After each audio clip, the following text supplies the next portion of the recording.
Hola, buenas tardes. Vamos a ver la segunda parte del vídeo sobre el título preliminar y el título primero de la Constitución. Ya habíamos visto el otro día la primera parte y como comentamos, al ser el título preliminar un título tan largo, con tantos artículos, vamos a ver esta segunda parte.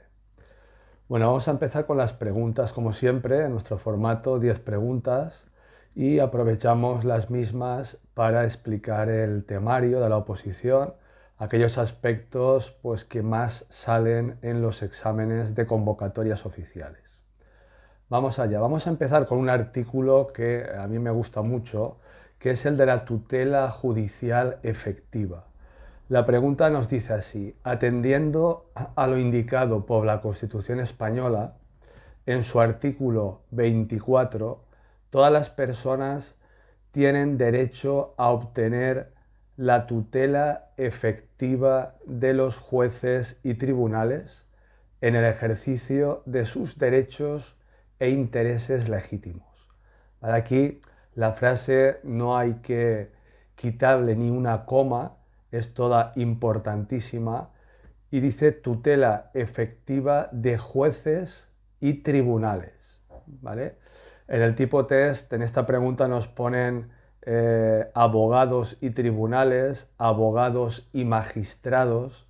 Acordaros, tutela judicial efectiva de jueces y tribunales en el ejercicio de los derechos e intereses legítimos, ¿vale?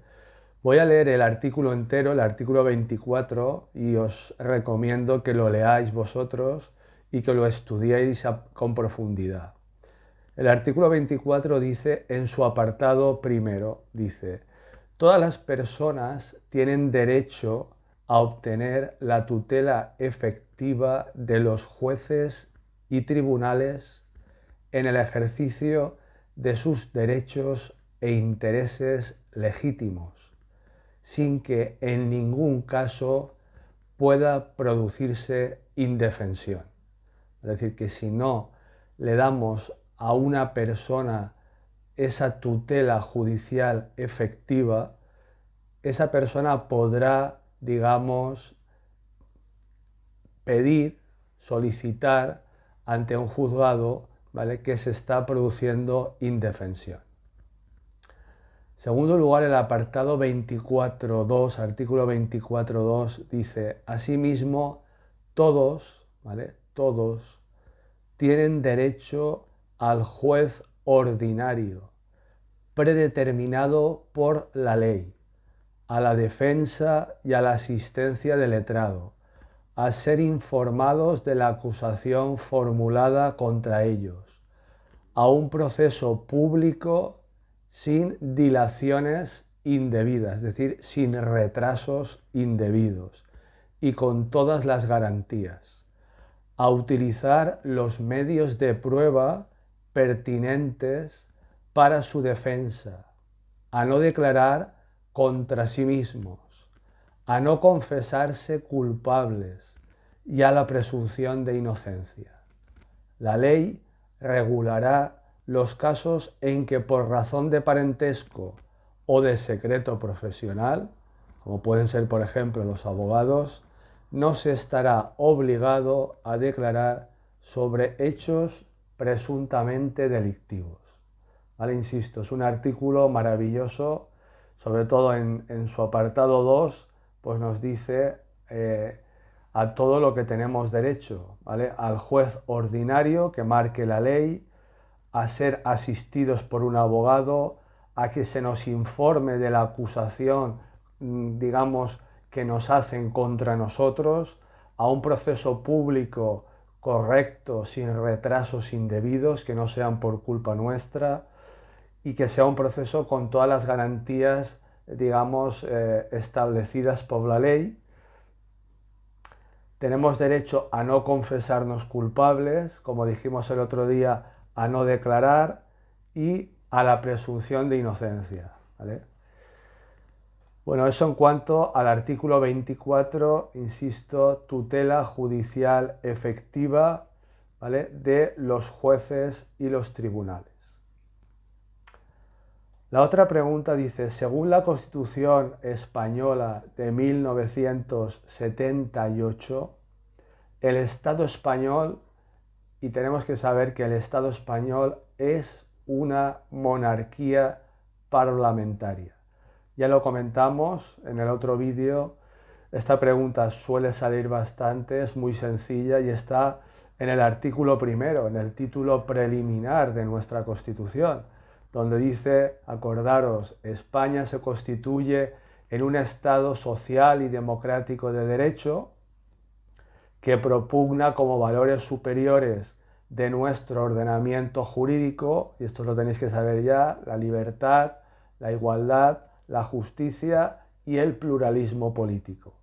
La soberanía nacional reside en el pueblo español, ¿vale?, acordaros, y finalmente la forma política del Estado español es la monarquía parlamentaria, ¿vale? Artículo número 1 de la Constitución española.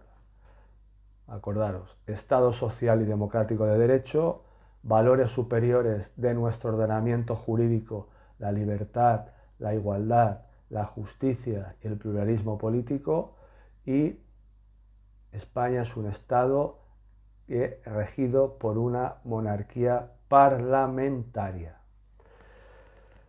Bueno, siguiente pregunta. Dice, según la Constitución española de 1978, intervendrán en el control y en la gestión de todos los centros sostenidos por la Administración con fondos públicos en los términos que la ley establezca. Por ejemplo, en los colegios, nos está diciendo, en aquellos colegios públicos que son sostenidos, que son sufragados con dinero público, en esa gestión de esos colegios, ¿quién va a intervenir? Es lo que nos está preguntando aquí.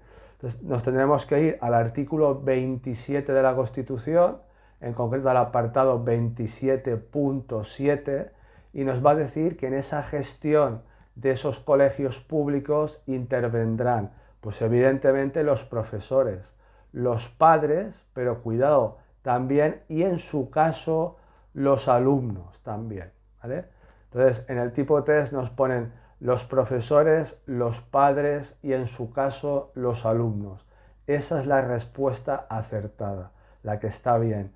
Luego pone los profesores y los padres exclusivamente. Esa es falsa. Los profesores, los padres, los alumnos y las confesiones religiosas.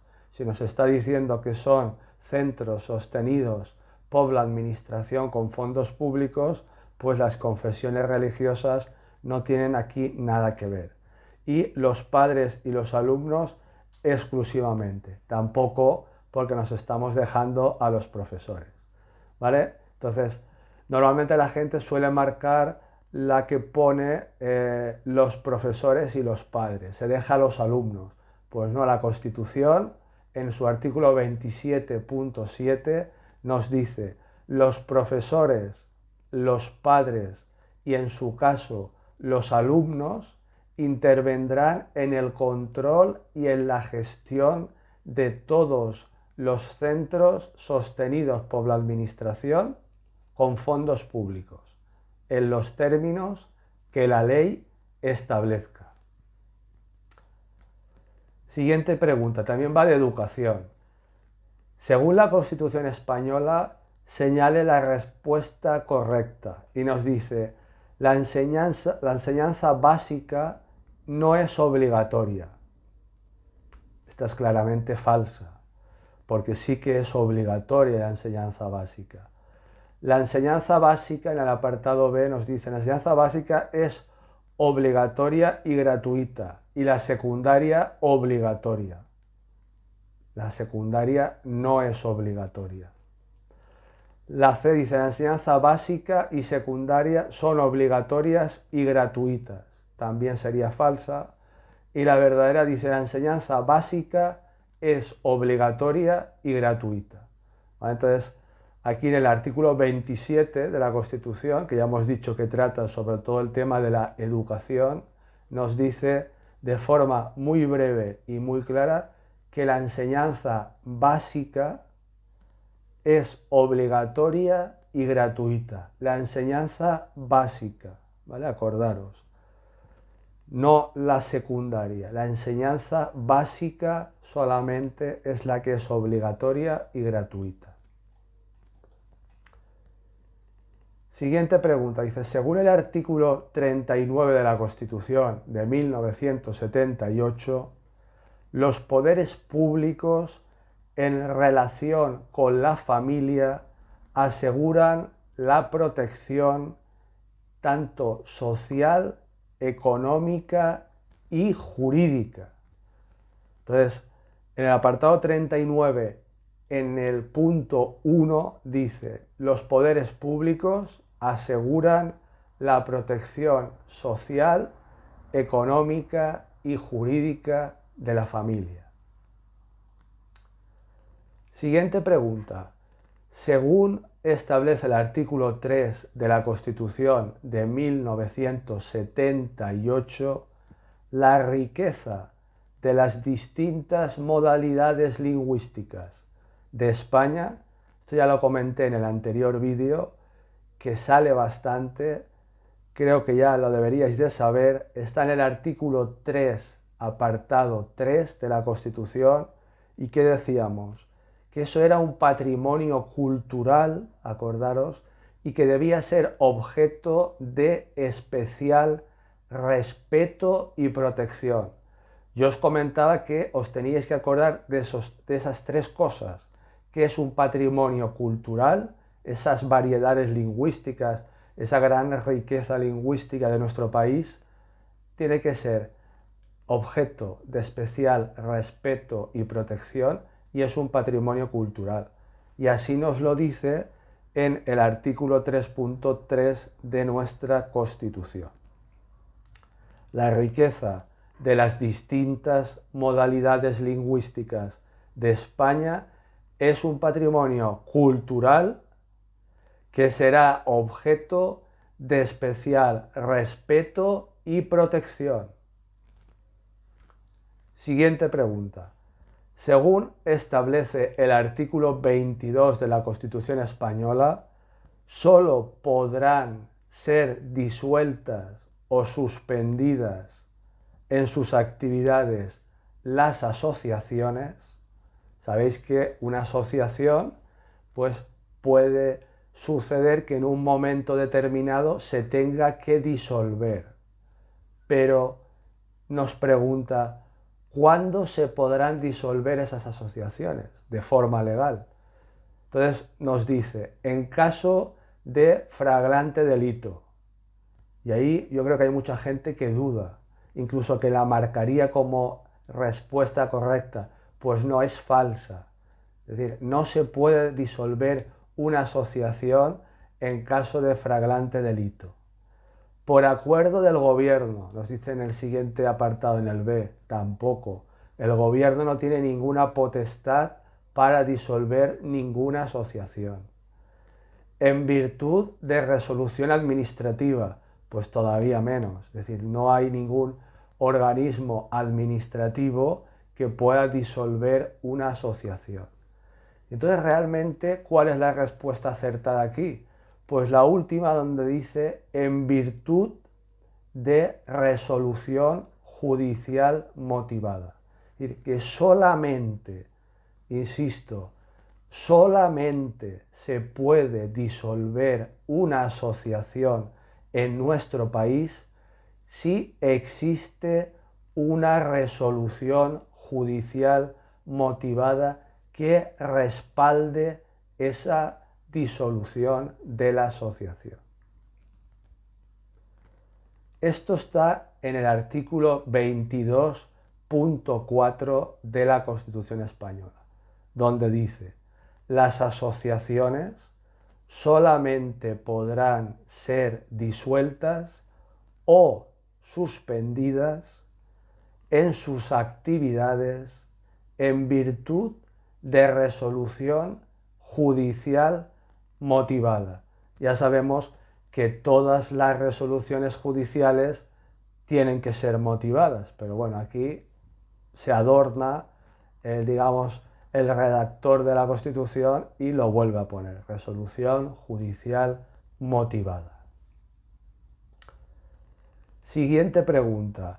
¿Qué artículo de la Constitución española del año 78 reconoce el derecho a la propiedad privada y a la herencia? Este tipo de preguntas no suelen salir mucho en el examen, de decir el número del artículo en concreto, pero la de la propiedad privada, la verdad es que suele salir a veces. Entonces, es bueno que sepáis que la propiedad privada y la herencia están reguladas en el artículo 33.3.3 de la Constitución española, ¿vale? Que lo leo, dice, artículo 33.1, dice, se reconoce el derecho a la propiedad privada y a la herencia. La función social de estos derechos delimitará su contenido de acuerdo con las leyes. Y finalmente, que para mí es lo más importante, dice, nadie podrá ser privado de sus bienes sino por una causa justificada de utilidad pública o de interés social, mediante la correspondiente indemnización y de conformidad con lo dispuesto por las leyes. Imaginaros que nosotros tenemos una casa, tenemos un campo, tenemos una nave, tenemos cualquier propiedad y pues desgraciadamente pues van a construir una carretera y nos pasa por esa propiedad, con lo cual por un motivo de interés público pues nos veremos sometidos a un proceso de expropiación, con lo cual estamos obligados a vender esa propiedad al Estado, pero el Estado nos tendrá que pagar una cantidad por esa propiedad, una cantidad que en teoría debe de ser lo más justa posible, ¿vale? Entonces, por eso dice, por una causa de utilidad pública o de interés social, y tendrá que haber una indemnización de conformidad con lo dispuesto por las leyes. Siguiente pregunta, dice, según la Constitución española, los poderes del Estado, y esta ya nos la sabemos, los poderes del Estado, ¿vale? Acordaros, artículo 1 de la Constitución, en su apartado 2, dice, la soberanía nacional reside en el pueblo español, correcto, del que emanan los poderes del Estado, acordaros, ¿vale? La soberanía nacional reside en el pueblo español, del que emanan los poderes del Estado. Siempre el pueblo español lo pone siempre la Constitución en la parte superior. Y entonces dice, ¿de dónde emanan los poderes del Estado? Pues del pueblo español, ¿vale? Siguiente pregunta, dice, según la Constitución española, España se constituye en un, y esto ya os lo comenté, en un Estado social democrático de derecho, ¿vale? Estado social y democrático de derecho. Artículo número 1 de la Constitución. España se constituye en un Estado social y democrático de derecho que propugna como valores superiores de su ordenamiento jurídico la libertad, la igualdad, la justicia y el pluralismo político. Y fijaros cuántas preguntas salen en el tipo test de un solo artículo, del artículo 1 de la Constitución. Siguiente pregunta, dice, el principio de irretroactividad garantizado en el artículo 9.3 de la Constitución, que ya lo explicamos en el apartado anterior, en el vídeo anterior, que era el principio de irretroactividad, ¿vale? Haced el favor, si no lo habéis escuchado el vídeo, escuchadlo. Entonces, en ese apartado, en ese artículo 9.3, dice, es a las disposiciones sancionadoras no favorables o restrictivas de derechos individuales, ¿vale? Acordaos que ese principio de irretroactividad garantizado abarca no a todas las normas de carácter general, ¿vale? Nos lo ponen ahí, pero eso es falso.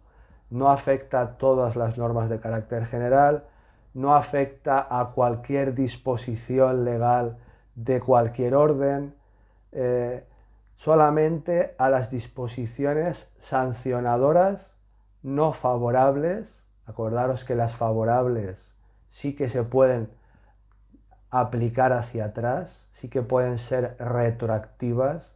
Si son favorables, sí que se pueden aplicar hacia atrás. Si son no favorables, entonces no se pueden aplicar hacia atrás. Principio de irretroactividad, ¿vale?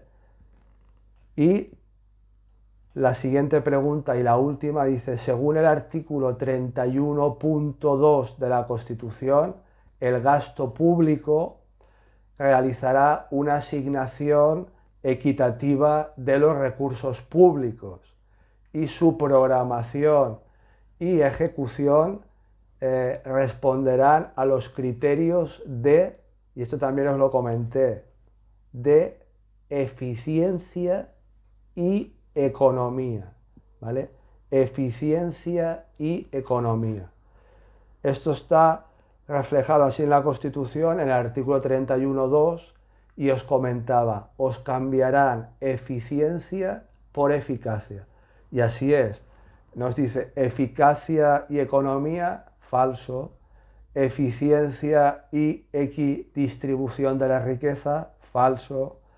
Economía y crecimiento sostenible es otra cosa totalmente distinta, ¿vale? Que tiene que ver con un crecimiento que permite un mantenimiento, digamos, de los recursos naturales de forma adecuada, crecimiento sostenible a largo plazo, es un concepto económico. Y finalmente nos dice eficiencia y economía, esa es la verdadera, ¿vale? Entonces vuelvo a leer, según el artículo 31.2 de la Constitución española, el gasto público realizará una asignación equitativa de los recursos públicos. Equitativa quiere decir igualitaria, ¿vale? Esos recursos públicos intentarán repartirse, asignarse de una forma lo más equitativa, lo más igualitaria posible. Y su programación, la programación de ese gasto público, ¿vale? Y la ejecución de esa programación de gasto público tiene que responder a los criterios de eficiencia, no eficacia y economía, ¿vale? Bueno, pues con esto ya hemos acabado el segundo vídeo, la parte 2 del título preliminar y del título primero de la Constitución. Hemos terminado también ya todos los vídeos de la Constitución, ¿vale? Que espero que os ayude a comprender mejor la Constitución española y a prácticamente acertar todas las preguntas que salgan sobre la Constitución en los exámenes de la oposición, ya que ese es mi objetivo, que acertéis todas las preguntas, cuantas más mejor. Bueno, simplemente deciros que cualquier duda, como siempre os insisto, estoy a vuestra disposición, que una vez más agradeceros el tiempo que estáis escuchándome y bueno, vamos a seguir haciendo estos vídeos. Ahora vamos a empezar unos vídeos sobre el Estatuto de Autonomía de la Comunidad Valenciana y os animo pues a seguir viéndolos y a disfrutarlos juntos. Pues nada, muchas gracias por todo y nos vemos pronto. Hasta luego.